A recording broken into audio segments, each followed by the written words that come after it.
you will not feel bad to take responsibility for your delusion. Listen. This is what I call layers of problems.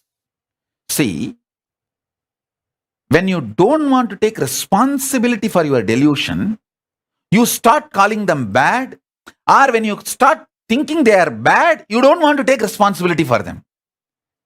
Either you stop calling them bad or take responsibility. Anyone will start solving this puzzle called delusion.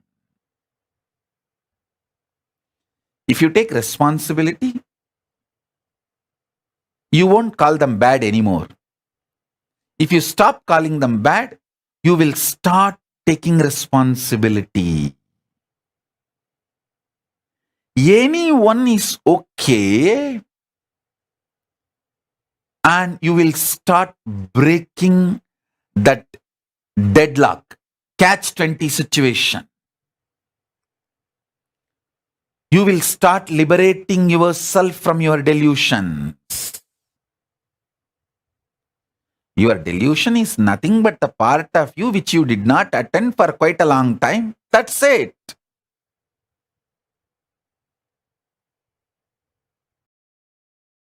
Wrong to go for spicy.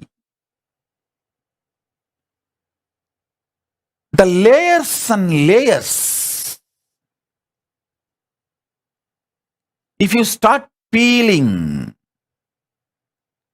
you will simply realize and reclaim your conscious sovereignty.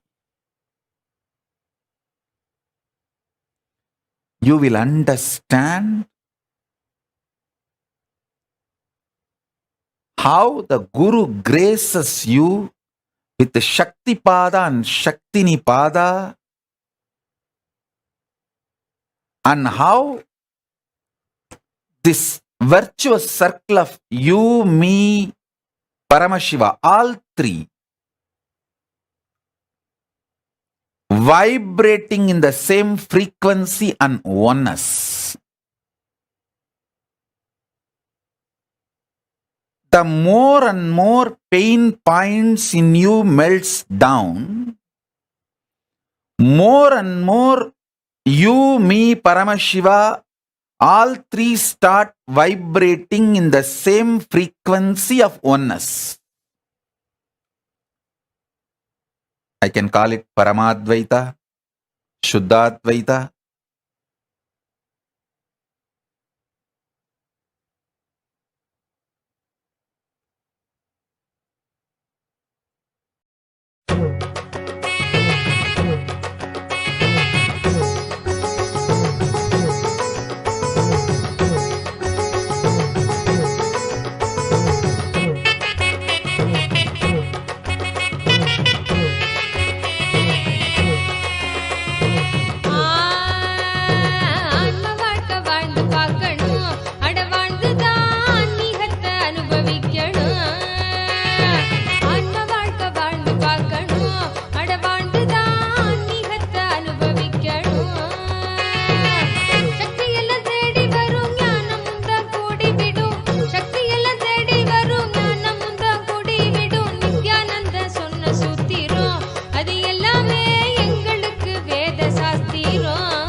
Nityananda சொன்ன சூத்திரம் அது எல்லாமே எங்களுக்கு வேத சாஸ்திரம்.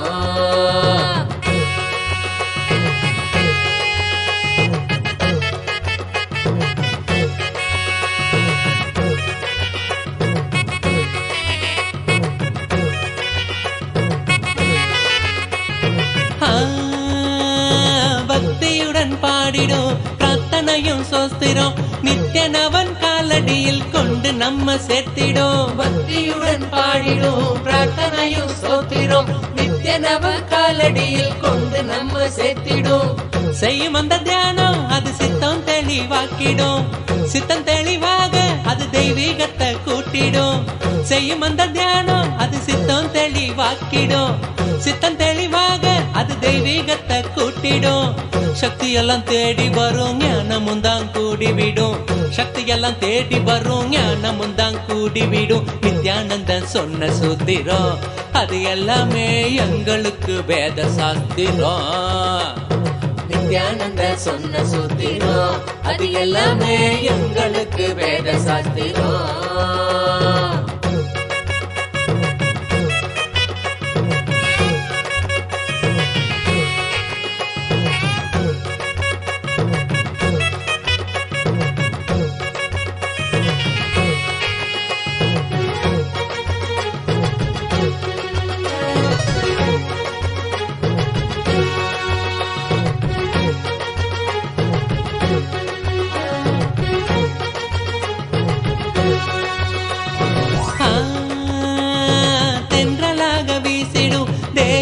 சிலிர்த்திடும் சொந்தமாக்க எண்ணி விட சேர்ந்திடாம ஓடிடும். தென்றலாக வீசிடும் தேகந்தான் சிலிர்த்திடும் சொந்தமாக்க எண்ணி விட சேர்த்திடாம ஓடிடும்.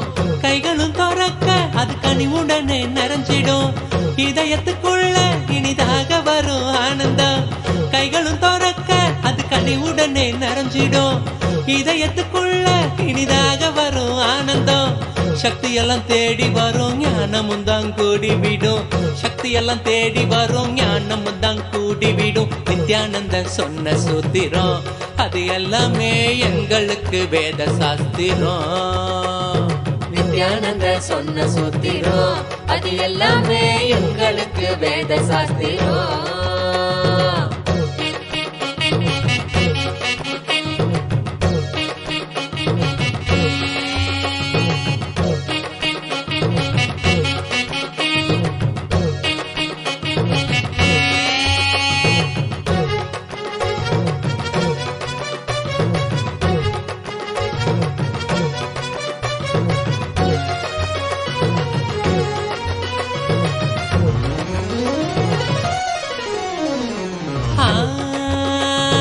சொர்க்கலோகம் என்பதும் நரகலோகம் என்பதும் வெளியில் தானே உள்ளதுன்னு வீணாகத்தான் தேடினோம். சொர்க்கலோகம் என்பதும் நரகலோகம் என்பதும் வெளியில் தானே உள்ளதுன்னு வீணாகத்தான் தேடினோம். கொண்ட எண்ணம் தானே அந்த நிலைய நமக்கு காட்டிடும். எண்ணம் தெளிவாக மன சொர்க்க வாழ்வை கண்டிடும். கொண்ட எண்ணம் தானே அந்த நிலைய நமக்கு காட்டிடும். எண்ணம் தெளிவாக மன சொர்க்க வாழ்வை கண்டிடும். சக்தி எல்லாம் தேடி வரும் ஞானமும் தான் கூடிவிடும். சக்தி எல்லாம் தேடி வரும் ஞானமும் தான் கூடிவிடும். நித்யானந்தன் சொன்ன சூத்திரம் அது எல்லாமே எங்களுக்கு வேத சாஸ்திரம். நித்யானந்த சொன்ன சூத்திரம் அது எல்லாமே எங்களுக்கு வேத சாஸ்திரம்.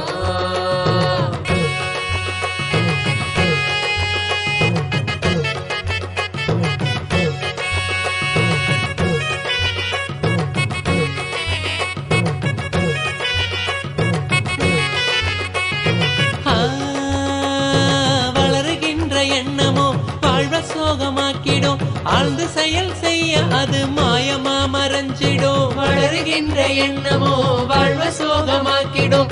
ஆழ்ந்து செயல் செய்ய அது மாயமா மறைஞ்சிடும். மீண்டும் உருவாகும் அந்த சக்தி தன்னை தீர்த்திடும். என்ன மறைந்தோட அது ஆன்மீகத்தில் சேர்த்திடும். மீண்டும் உருவாகும் அந்த சக்தி தன்னை தீர்த்திடும். என்ன மறைந்தோட அது ஆன்மீகத்தில் சேர்த்திடும். சக்தி எல்லாம் தேடி வரும் ஞானமும் தான் கூடிவிடும். சக்தி எல்லாம் தேடி வரும் ஞானமும் தான் கூடிவிடும். நித்யானந்தன் சொன்ன சூத்திரம் அது எல்லாமே எங்களுக்கு வேத சாஸ்திரம். நித்யானந்த சொன்ன சூத்திரம் அது எல்லாமே எங்களுக்கு வேத சாஸ்திரம்.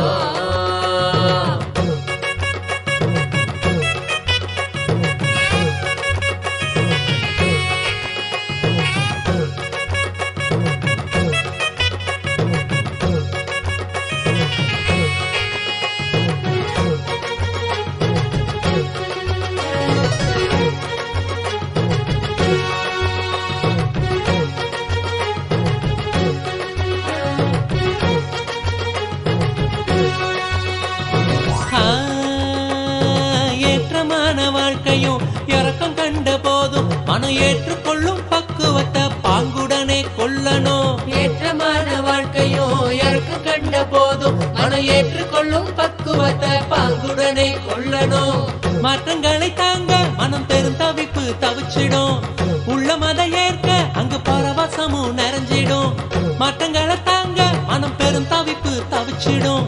உள்ள மத ஏற்க அங்கு பரவசமும் நிறைஞ்சிடும். சக்தி எல்லாம் தேடி வரும் ஞானமும் தான் கூடி விடும். சக்தி எல்லாம் தேடி வரும் ஞானமும் தான் கூடி விடும். நித்யானந்தன் சொன்ன சூத்திரம் அது எல்லாமே எங்களுக்கு வேத சாஸ்திரம். நித்யானந்த சொன்ன சூத்திரம் அது எல்லாமே எங்களுக்கு வேத சாஸ்திரம்.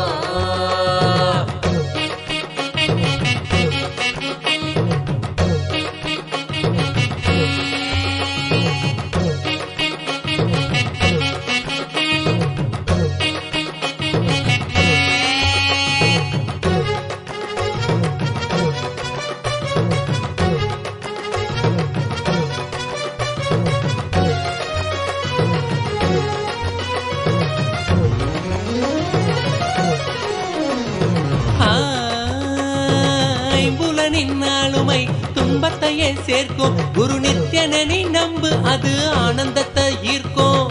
ஐம்புலனின் ஆளுமை துன்பத்தையே சேர்க்கும். குரு நித்யனனை நம்பு அது ஆனந்தத்தை ஈர்க்கும். அன்பு வழி மலரும் அகங்காரம் அது நீங்கிடும். சத்குருவின் பாதம் சரணாகதியா சேர்ந்திடும். அன்பு வழி மலரும் அகங்காரம் அது நீங்கிடும். சத்குருவின் பாதம் சரணாகதியா சேர்ந்திடும். சக்தி எல்லாம் தேடி வரும் ஞானமும் தான் கூடி விடும். சக்தி எல்லாம் தேடி வரும் ஞானமும் தான் கூடி விடும். நித்யானந்தன் சொன்ன சூத்திரம் அது எல்லாமே எங்களுக்கு வேத சாஸ்திரம். நித்யானந்த சொன்ன சூத்திரம் அது எல்லாமே எங்களுக்கு வேத சாஸ்திரம்.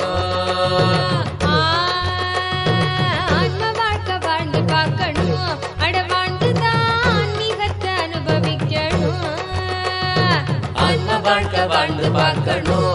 அட வாழ்ந்துதான் ஆன்மீகத்தை அனுபவிக்கணும். சக்தி எல்லாம் தேடி வரும் ஞானமும் தான் கூடி விடும். சக்தி எல்லாம் தேடி வரும் ஞானமும் தான் கூடி விடும். நித்யானந்த சொன்ன சூத்திரம் அது எல்லாமே எங்களுக்கு வேத சாஸ்திரம். நித்யானந்த சொன்ன சூத்திரம் அது எல்லாமே எங்களுக்கு வேத சாஸ்திரம்.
நல்ல மன்னன் இங்கே வந்தாச்சு நல்ல தியானம் தர நித்யன் என்று ஆயாச்சு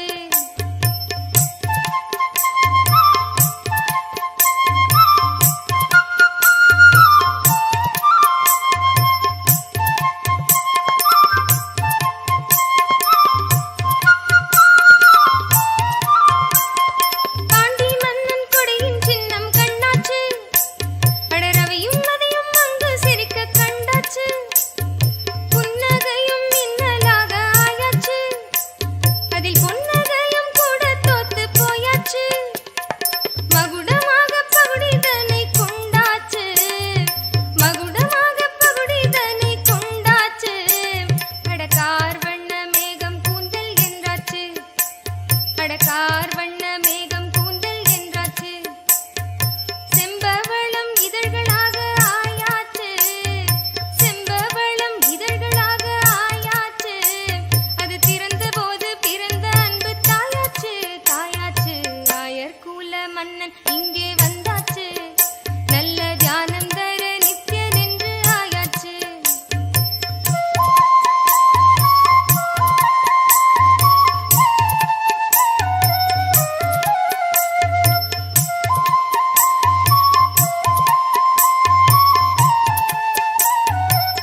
ಪಾವನವಾಯಿತು ನನ್ನೀ ಜನುಮವು ನಿನ್ನಯ ದರ್ಶನದಿ ನಿತ್ಯಾನಂದ. ಪಾವನವಾಯಿತು ನನ್ನೀ ಜನುಮವು ನಿನ್ನಯ ದರ್ಶನದಿ ನಿತ್ಯಾನಂದ. ಶಿವನಾಗಿ ಗುರುವಾಗಿ ಸದ್ಗತಿಯನ್ನು ಜಗಕ್ಕೆಲ್ಲ ಕೊಡುತ್ತಿರುವೆ ನಿತ್ಯಾನಂದನೇ ನೀ. ಶಿವನಾಗಿ ಗುರುವಾಗಿ ಸದ್ಗತಿಯನ್ನು ಜಗಕ್ಕೆಲ್ಲ ಕೊಡುತ್ತಿರುವೆ ನಿತ್ಯಾನಂದನೇ ನೀ.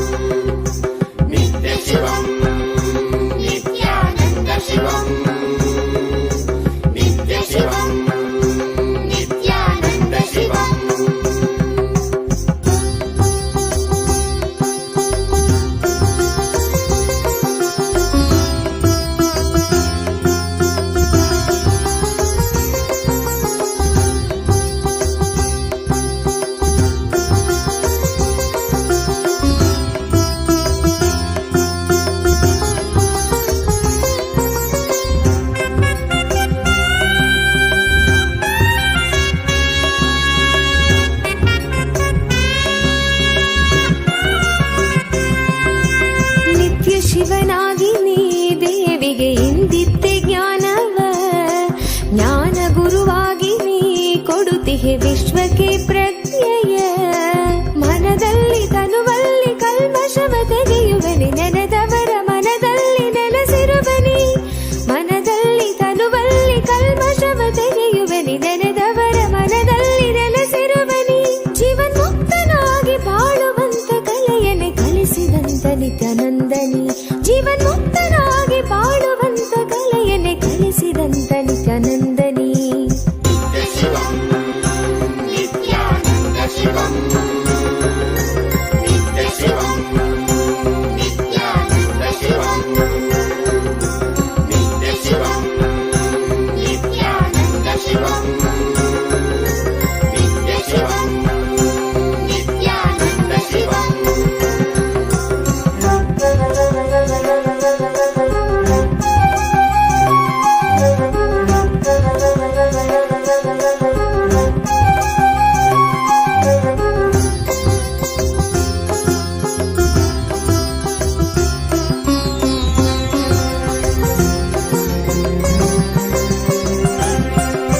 ಶಿವರಾತ್ರಿ ಕಾಲವೇ ನಿತ್ಯ ಜಪವನ್ನು ಮಾಡಲು ವರವನ್ನು ನೀಡಿ ನೀನು ಅನುಗ್ರಹ ಸುರಿವೆ ನಿತ್ಯನೇ ನೀ.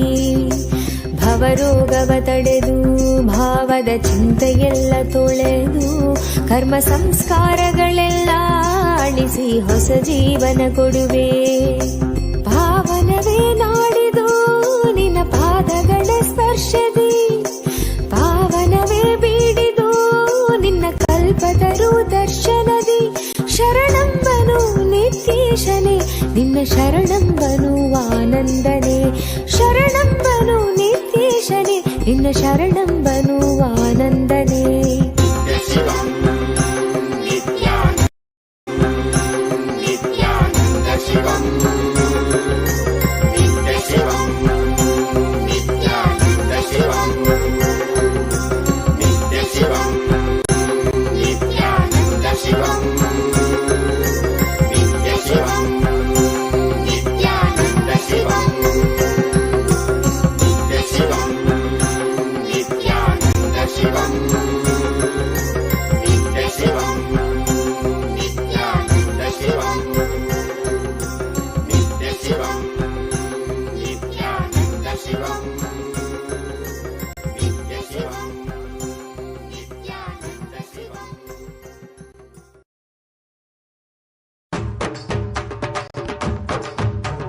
நித்யானந்தன் நாம சொல்லுங்க, உங்க நெஞ்சில் உள்ள சோகம் வெல்லுங்க.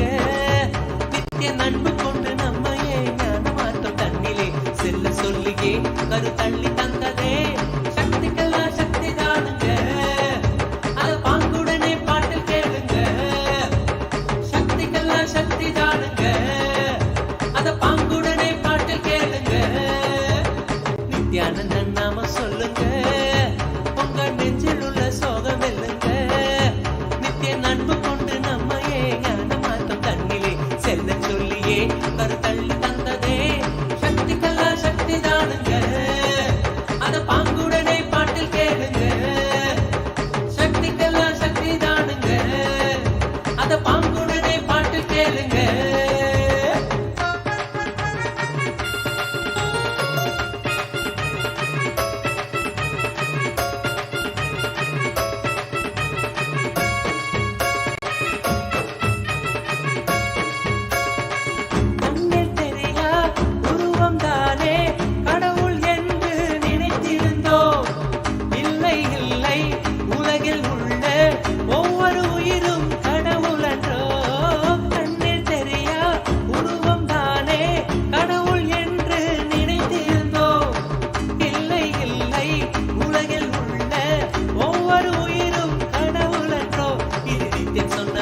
நாம சொல்லுங்க உங்க நெஞ்சில் உள்ள சோகம் வெல்லுங்க நித்திய நண்பு கொண்டு நம்ம ஞான மாத்தம் தண்ணிலே செல்ல சொல்லியே கரு தள்ளி தந்ததே சக்திக்கெல்லாம் சக்தி தானுங்க அத பாங்குடனே பாட்டில் கேளுங்க சக்திக்கெல்லாம் சக்தி தானுங்க அத பாங்குடனே பாட்டில் கேளுங்க.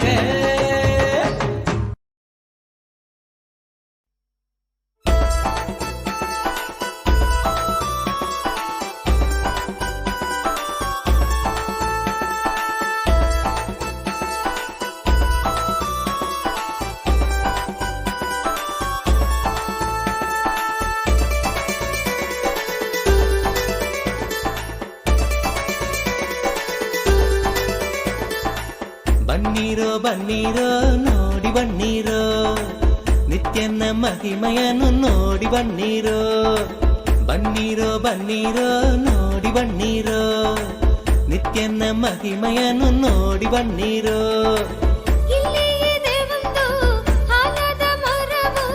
ಬೆಟ್ಟದಿಯ ಬಳಿ ನಿತ್ಯ ಪುರಿಯೋ ಬೆಟ್ಟದಿಯ ಬಳಿ ನಿತ್ಯ ಪುರಿಯೋ ಬನ್ನೀರೋ ಬನ್ನೀರೋ ನೋಡಿ ಬನ್ನೀರೋ ನಿತ್ಯನ ಮಹಿಮೆಯನ್ನು ನೋಡಿ ಬನ್ನೀರೋ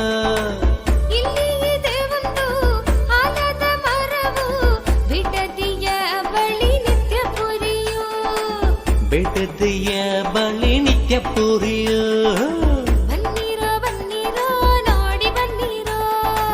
ನಿತ್ಯನ ಮಹಿಮೆಯನ್ನು ನೋಡಿ ಬನ್ನೀರೋ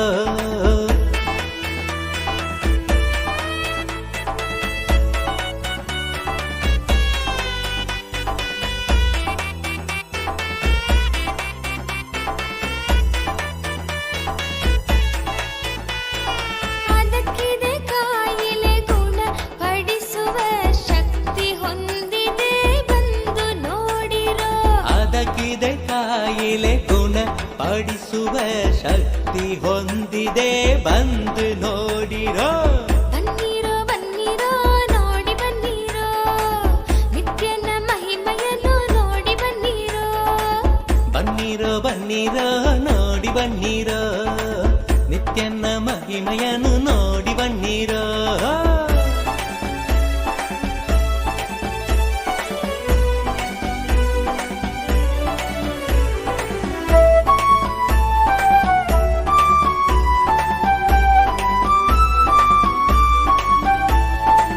ಮುಂದೆ ಇದೆ ಒಂದು ಆನಂದೇಶ್ವರನ ಮುಂದೆ ಇದೆ ಒಂದು ಆನಂದೇಶ್ವರನ ಆನಂದೇಶ್ವರಿಯ ದೇವಾಲಯವು ಆನಂದೇಶ್ವರಿಯ ದೇವಾಲಯವು ಬನ್ನೀರೋ ಬನ್ನೀರೋ ನೋಡಿ ಬನ್ನೀರೋ ನಿತ್ಯನ ಮಹಿಮೆಯನ್ನು ನೋಡಿ ಬನ್ನೀರೋ ಇಲ್ಲಿ ಇದೆ ಒಂದು ಆಲದ ಮರವು ಬಿಟ್ಟಿದೆಯ ಬಳಿ ನಿತ್ಯ ಪುರಿಯು ಬಿಟ್ಟಿದೆಯ ಬಳಿ ನಿತ್ಯ ಪುರಿಯು ಬನ್ನೀರೋ ಬನ್ನೀರೋ ನೋಡಿ ಬನ್ನೀರೋ ನಿತ್ಯನ ಮಹಿಮೆಯನ್ನು ನೋಡಿ ಬನ್ನೀರೋ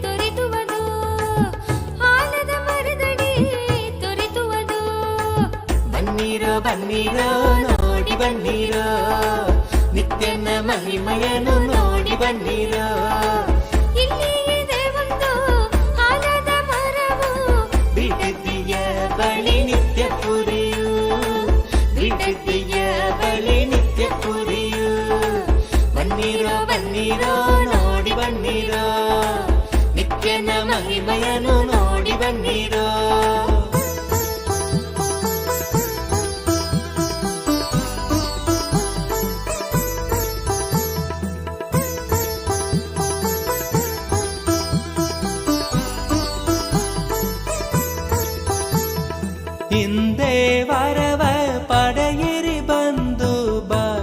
ಭಾಗ್ಯವಂತರಾಗಿ ಬಾಳಿ ಜೀವನದಿ ಹಿಂದೆ ವರವ ಪಡೆಯಿರಿ ಬಂದು ಭಾಗ್ಯವಂತರಾಗಿ ಬಾಳಿ ಜೀವನದಿ ಬನ್ನಿರೋ ಬನ್ನಿರೋ ನೋಡಿ ಬನ್ನಿರೋ ನಿತ್ಯನ ಮಹಿಮೆಯನ್ನು ನೋಡಿ ಬನ್ನಿರೋ ಇಲ್ಲಿ ಇದೆ ಒಂದು ಆಲದ ಮರವು ಬಿಟ್ಟಿದ್ದೀಯ ಬಳಿ ನಿತ್ಯ ಪುರಿಯು ಬಿಟ್ಟಿದ್ದೀಯ ಬಳಿ ನಿತ್ಯ ಪುರಿಯು ಬನ್ನಿರೋ ಬನ್ನಿರೋ ನೋಡಿ ಬನ್ನಿರೋ ನಿತ್ಯನ ಮಹಿಮೆಯನ್ನು ನೋಡಿ ಬನ್ನಿರೋ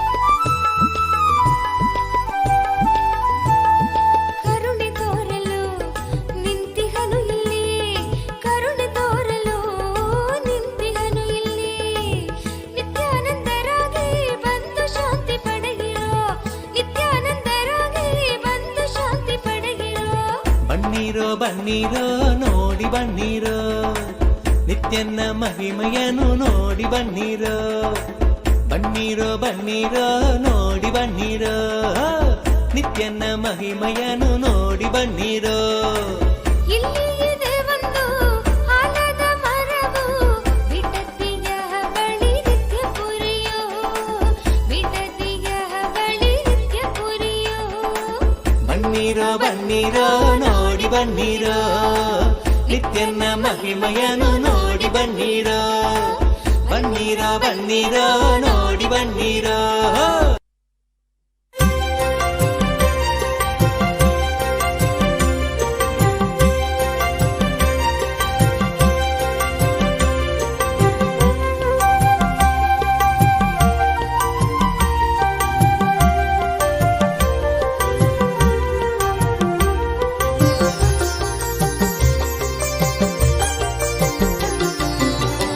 ಎಂಥ ಆನಂದ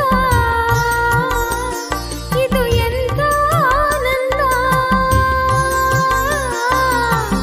ಎಂಥ ಆನಂದ ಎಂಥ ಆನಂದ ಎಂಥ ಆನಂದ ಎಂಥ ಆನಂದ ನುತಿಸುವೆನು ಪ್ರೀತಿ ಪಾತ್ರನ ದಯಾ ಸಾಗರನೆ ಹತ್ತಿರ ಬಂದೆಯ ಹತ್ತಿರ ಬಂದೆಯ ನುತಿಸುವೆನು ಪ್ರೀತಿ ಪಾತ್ರನ ದಯಾ ಸಾಗರನೆ ಹತ್ತಿರ ಬಂದೆಯ ಹತ್ತಿರ ಬಂದೆಯ ಎಂಥ ಆನಂದ ಎಂಥ ಆನಂದ ಎಂಥ ಆನಂದ ಎಂಥ ಆನಂದ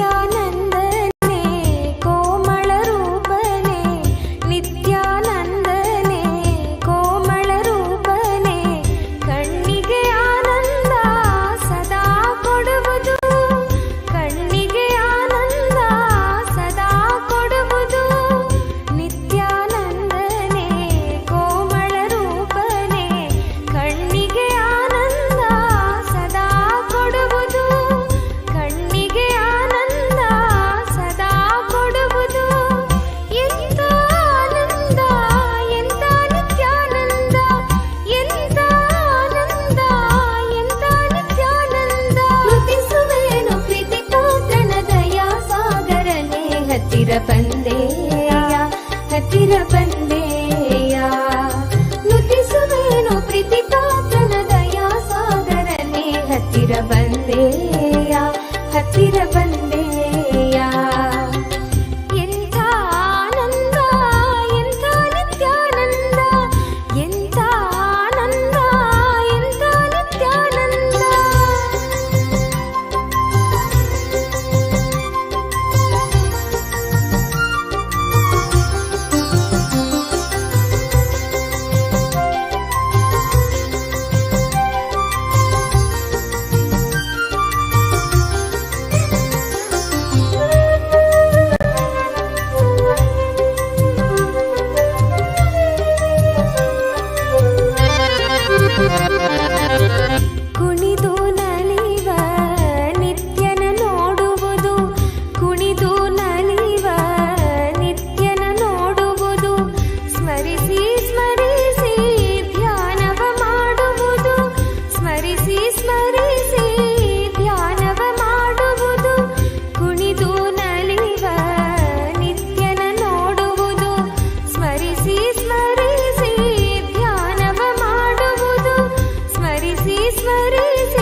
ಹತ್ತಿರ ಬಂದೆಯ ಎಂಥ ಆನಂದ ಎಂಥ ಆನಂದ ಎಂಥ ಆನಂದ ಎಂಥ ಆನಂದ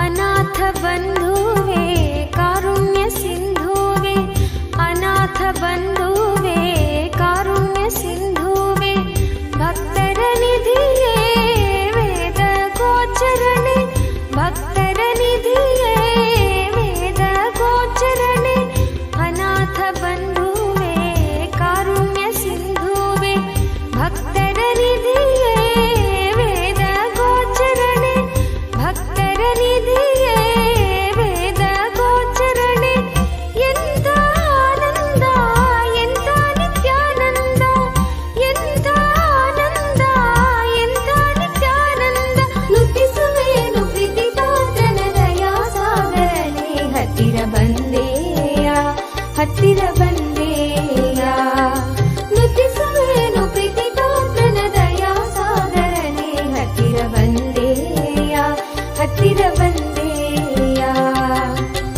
ಎಂಥ ಆನಂದ ಇದು ಎಂಥ ಆನಂದ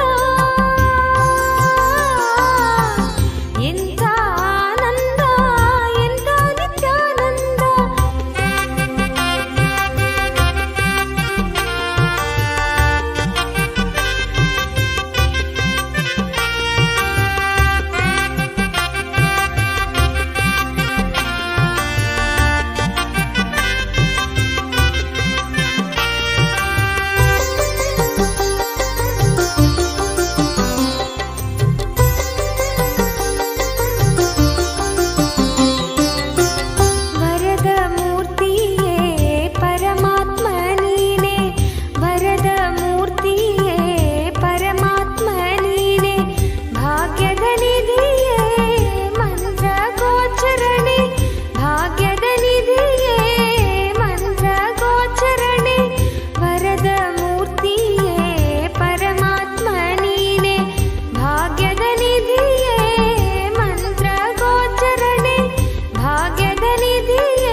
சத்குரு நாயகம் நித்யானந்தமே அச்சுதம் கேசவம் ஸ்ரீதரம் மாதவம் சத்குரு நாயகம் நித்யானந்தமே ஆனந்தம் ஆனந்தம் நித்யானந்தம் ஆனந்தம் ஆனந்தம் ஆனந்தம் நித்யானந்தமே ஆனந்தம் ஆனந்தம் நித்யானந்தம் ஆனந்தம் ஆனந்தம் ஆனந்தம் நித்யானந்தமே.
I bless you all. Let's all radiate with integrity, collective integrity, authenticity, responsibility, enriching, causing, living Paramadvaitam, Shuddhadvaita Saivam, conscious sovereignty, the state, space, powers, being, superconsciousness, and Kailasa of Paramashiva. Paramashivoham. Om Nithyananda Paramashivoham. The eternal bliss, Nithyananda. Thank you. Be blissful.